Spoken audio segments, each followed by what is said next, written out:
então o Evangelho de Marcos, capítulo 12, do versículo 28 ao 31. Amém? Vamos lá. Eu vou ler bem devagarzinho, depois eu vou ler novamente os versículos que eu citei. Um dos mestres da lei aproximou-se e os ouviu discutindo, notando que Jesus lhes dera uma boa resposta. Perguntou-lhe: de todos os mandamentos, qual é o mais importante? Respondeu Jesus: o mais importante é este: ouve, ó Israel, o Senhor, o nosso Deus, o Senhor é o único Senhor. Ame o Senhor, o seu Deus, de todo o seu coração, de todas as suas forças. E o segundo é este: ame o seu próximo como a si mesmo. Não existe mandamento maior do que este.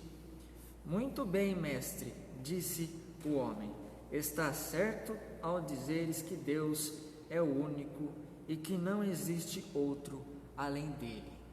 Novamente eu vou ler o versículo 28 até o 32, ok?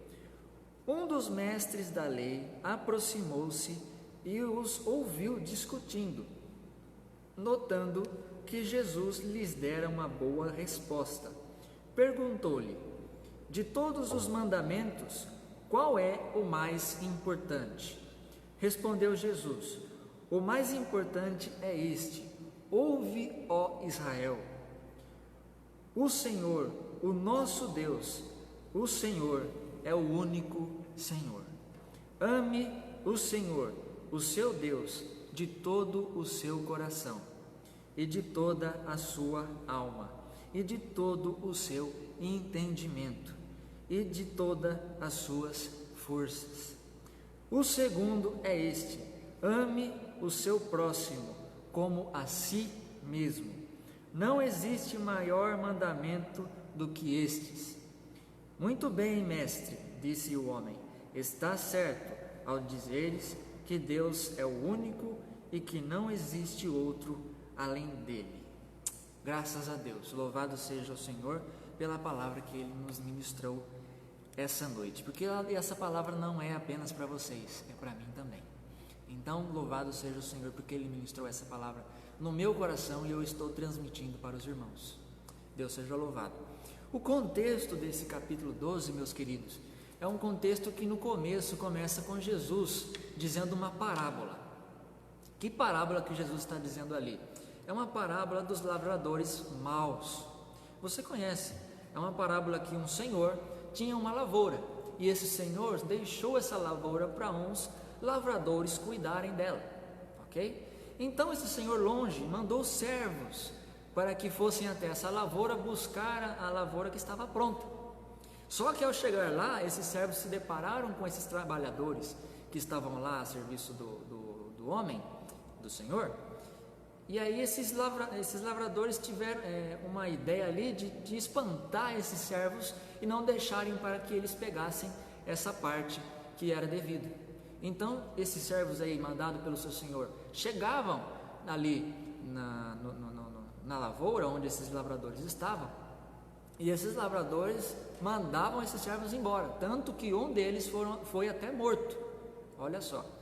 E aí esse senhor aqui disse assim: então, bom, já que eu estou mandando os servos e eles não estão me obedecendo, eu vou mandar o meu filho, e quem sabe eu mandando o meu filho, eles vão obedecer.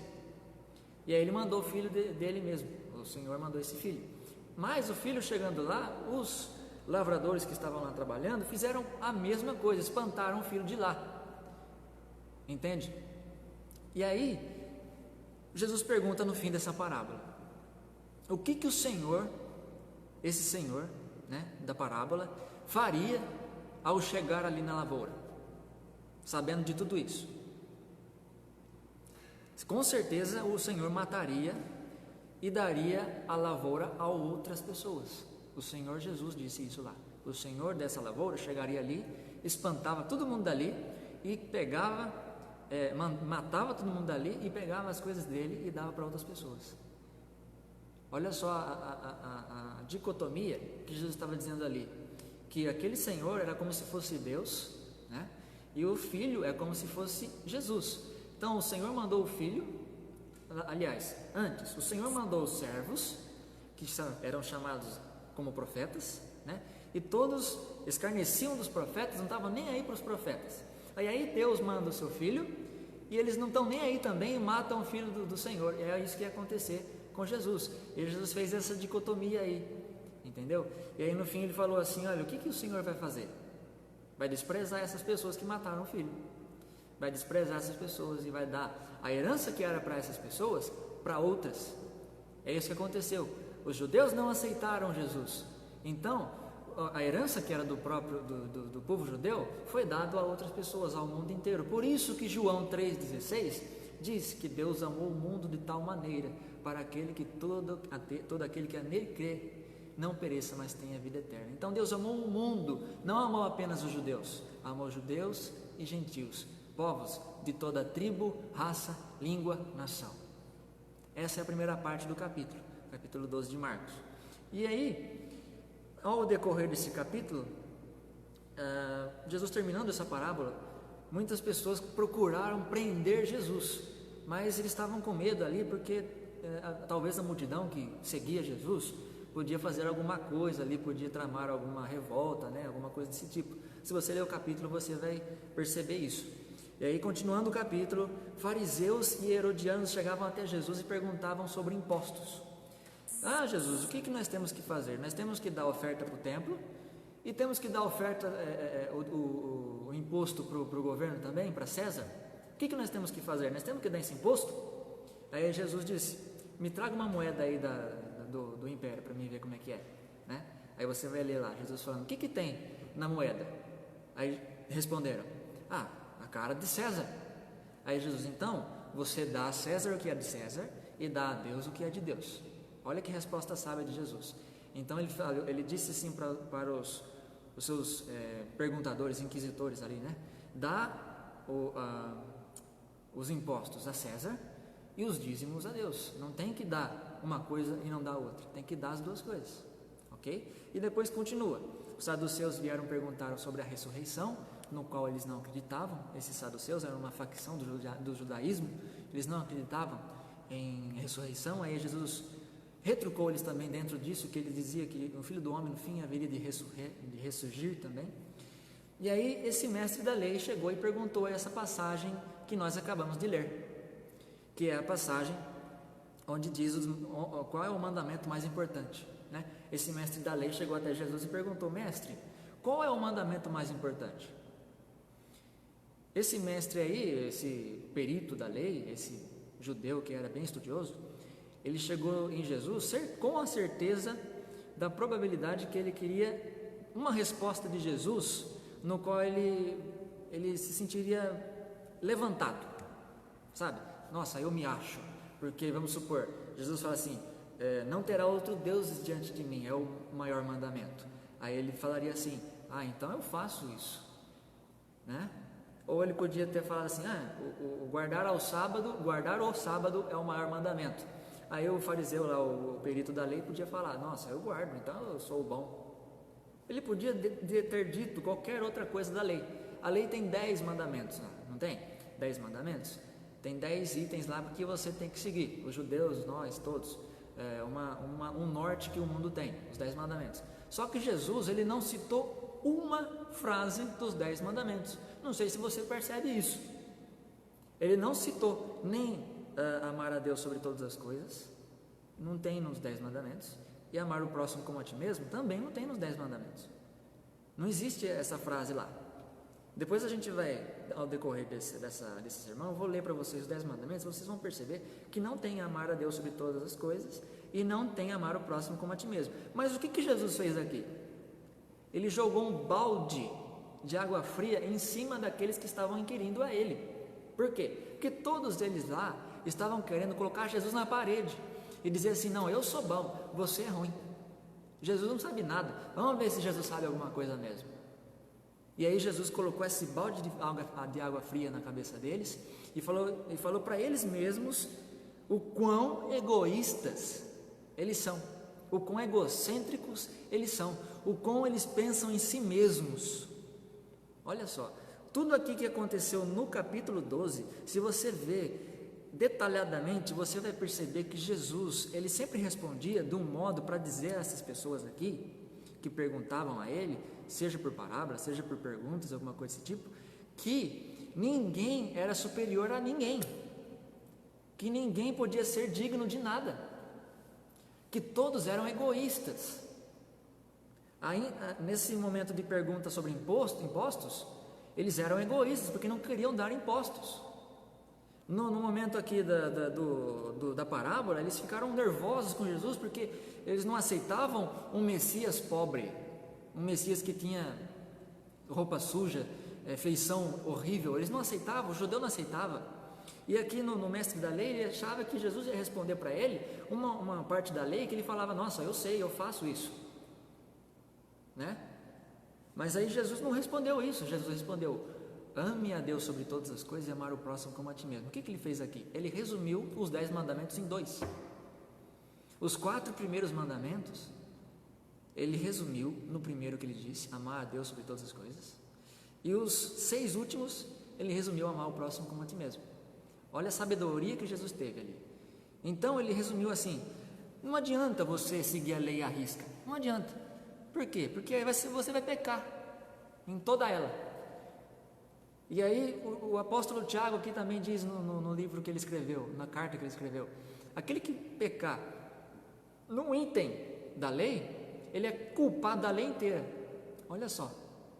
Então, Jesus aqui resumindo a lei, ele falou para eu e para você e para aqueles que estavam lá na época: nós somos egoístas, nós não conseguimos fazer nada, nós não conseguimos cumprir a lei, por isso que nós precisamos de Jesus, por isso que nós precisamos de Deus, por isso que nós precisamos do Espírito Santo, porque sem Ele nada nós podemos fazer, nada nós podemos fazer.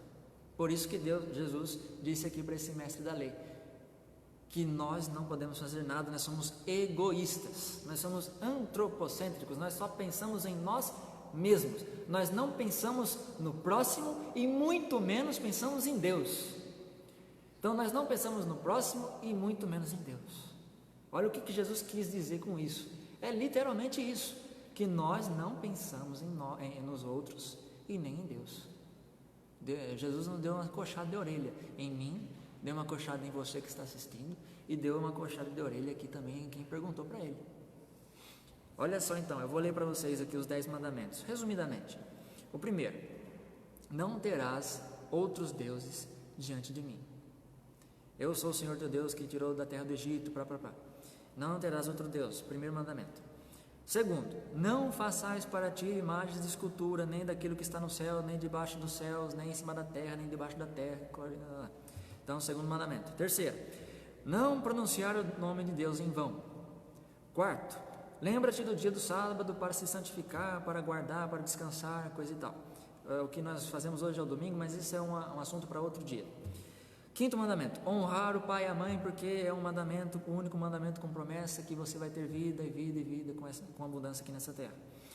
Sexto mandamento: não matarás. Sétimo: não adulterarás. Oitavo: não furtarás. Nono: não dar falso testemunho. E décimo: não cobiçar nada do próximo. Não cobiçar a mulher, não cobiçar a casa, o que ele tem. Está escrito lá todas as cobiças. Mas, enfim, 10º mandamento: não cobiçar. Você percebeu que eu não disse aqui amar o próximo como a ti mesmo? E eu também não disse aqui amar a Deus sobre todas as coisas? Mas, se você ler o primeiro, o segundo, o terceiro e o quarto: não terá outro Deus além de mim, não façais imagem, não pronunciar o nome de Deus em vão, e se santifique, quer dizer o quê? Ame a Deus acima de todas as coisas, com toda a sua força, com toda a tua alma, com todo o teu entendimento. Esses são os primeiros mandamentos. Do quinto para baixo até o 10º, tá, ó: honra pai e mãe, não mate, não adultere, não furte, não dê falso testemunho, não cobice.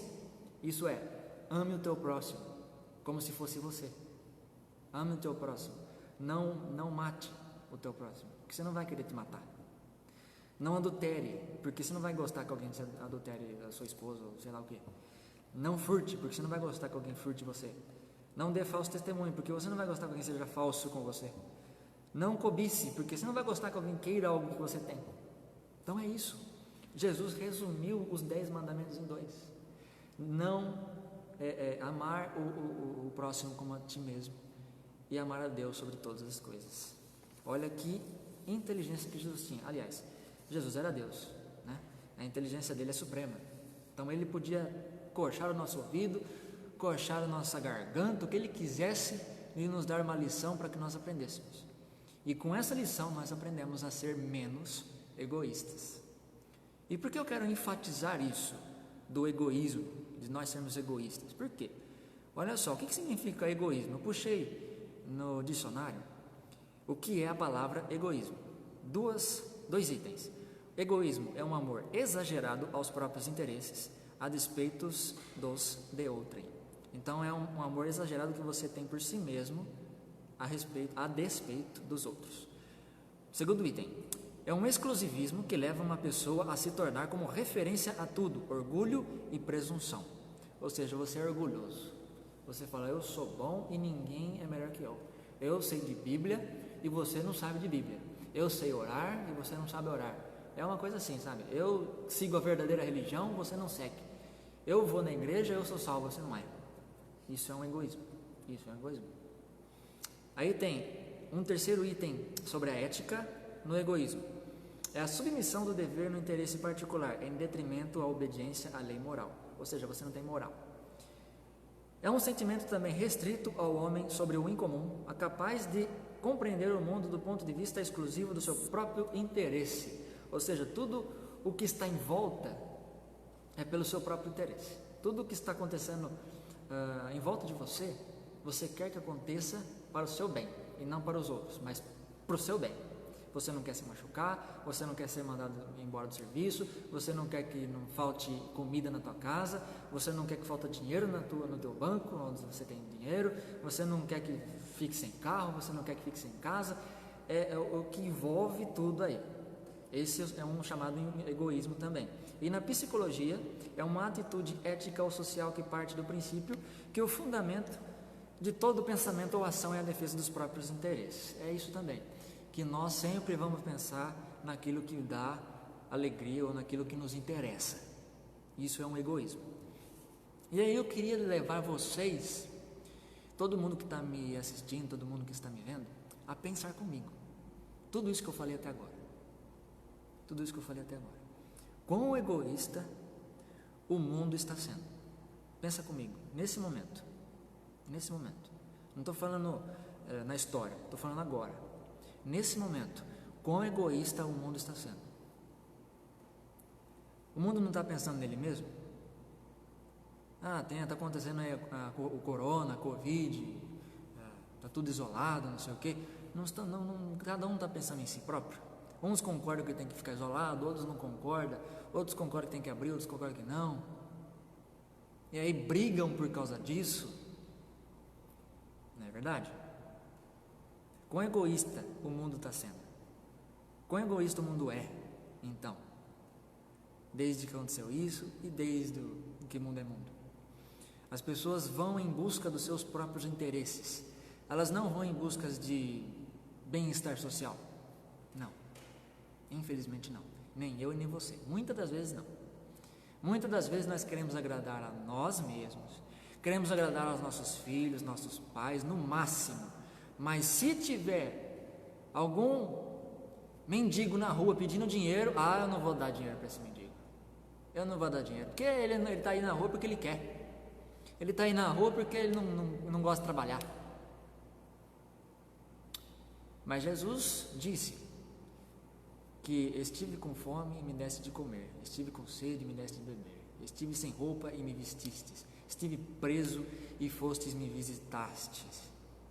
Fosse me visitar. E aí, como é que funciona isso? Nós não vamos numa prisão visitar alguém que está precisando? Não vamos dar um prato de comida para um mendigo? Não vamos dar um dinheiro, sei lá, que ele faça com o dinheiro que ele quiser. Se for comprar droga, que compre.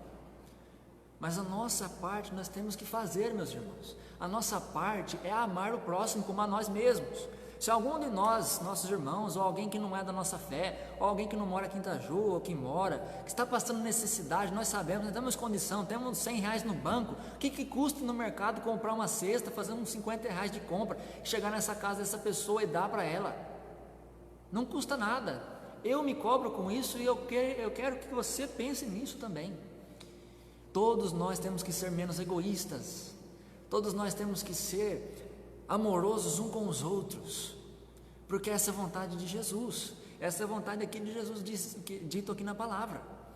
A palavra diz: amai o próximo como a si mesmo. Como que eu vou amar o próximo como a si mesmo?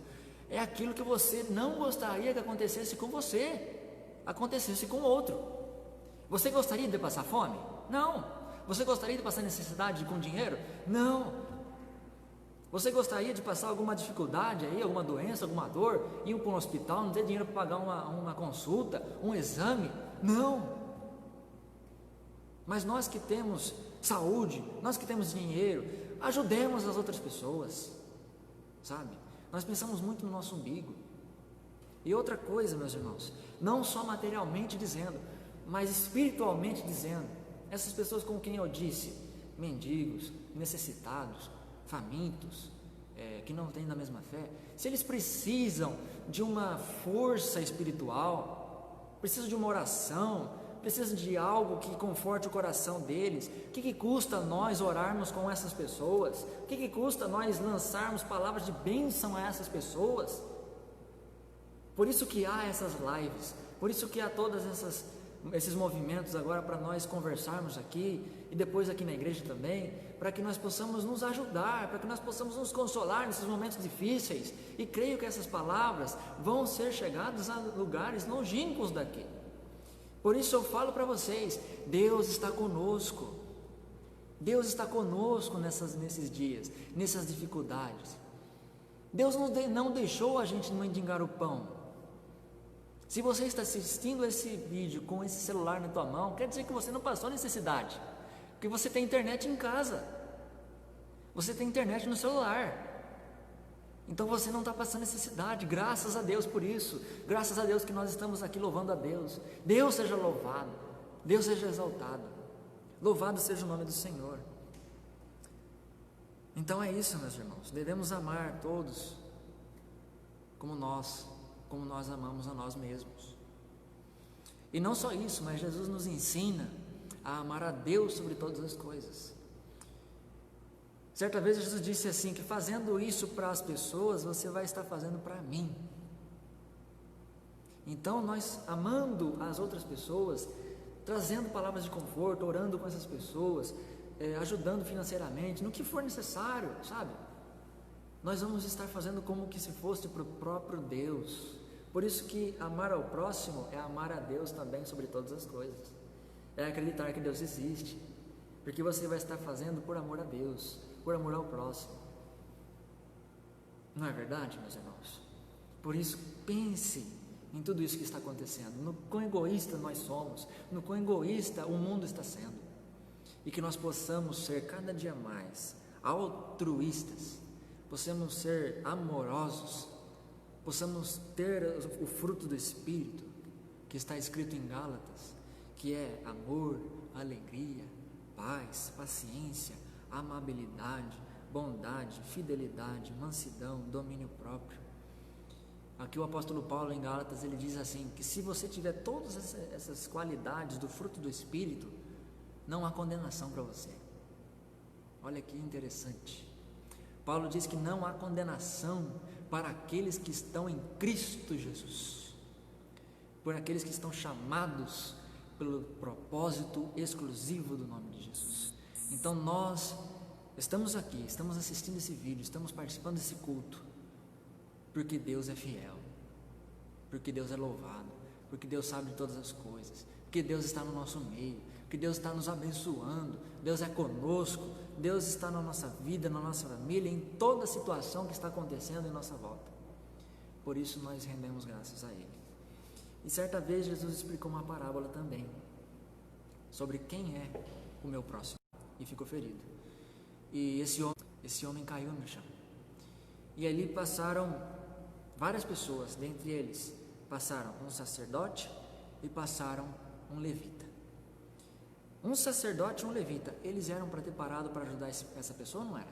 Claro que era. Mas passaram por lá e não ajudaram. Um sacerdote e um levita. Olha só. Mas aí passou um samaritano.